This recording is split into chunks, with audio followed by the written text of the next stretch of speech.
2 Corinthians chapter 3, verse 1.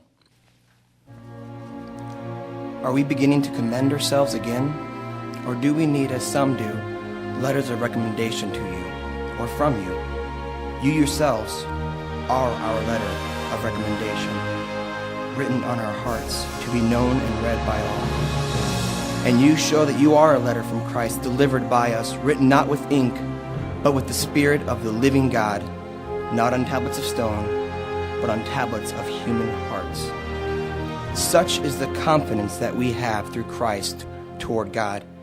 Not that we are sufficient in ourselves to claim anything as coming from us, but our sufficiency is from God, who has made us competent to be ministers of a new covenant, not of the letter, but of the Spirit. For the letter kills, but the Spirit gives life. Now, if the ministry of death, carved in letters on stones, came with such glory that the Israelites could not gaze at Moses' face because of its glory, which was being brought to an end, will not the ministry of the Spirit have even more glory? For if there was glory in the ministry of condemnation, the ministry of righteousness must far exceed it in glory. Indeed, in this case, what once had glory has come to have no glory at all, because of the glory that surpasses it. For if what was being brought to an end came with glory, much more will what is permanent have glory.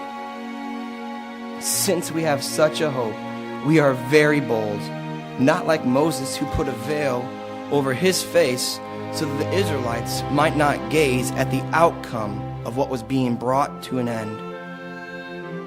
But their minds were hardened. For to this day, when they read the Old Covenant, that same veil remains unlifted. Because only through Christ is it taken away. Yes, to this day, whenever Moses is read, a veil lies over their hearts. But when one turns to the Lord, the veil is removed. Now the Lord is the Spirit, and where the Spirit of the Lord is, there is freedom. And we all, with unveiled face, beholding the glory of the Lord, are being transformed into the same image, from one degree of glory to another. For this comes from the Lord, who is the Spirit. Therefore, having this ministry by the mercy of God, we do not lose heart, but we have renounced disgraceful, underhanded ways. We refuse to practice cunning or to tamper with God's word, but by the open statement of the truth, we would commend ourselves to everyone's conscience in the sight of God.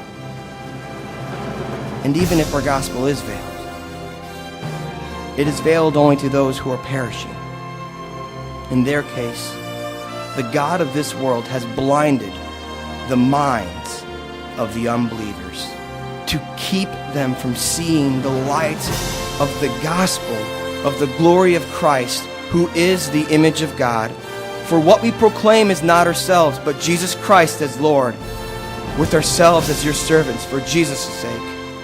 For God, who said, "Let light shine out of darkness," has shone in our hearts to give the light of the knowledge of the glory of God in the face of Jesus Christ. But we have this treasure in jars of clay, to show that the surpassing power belongs to God and not to us.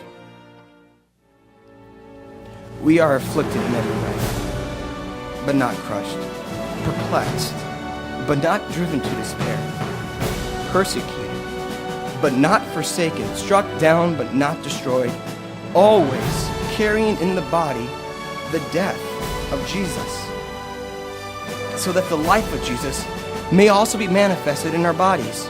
For we who live are always being given over to death for Jesus' sake, so that the life of Jesus also may be manifested in our mortal flesh.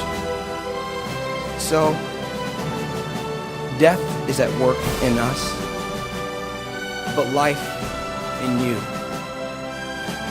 Thus says the Word of God.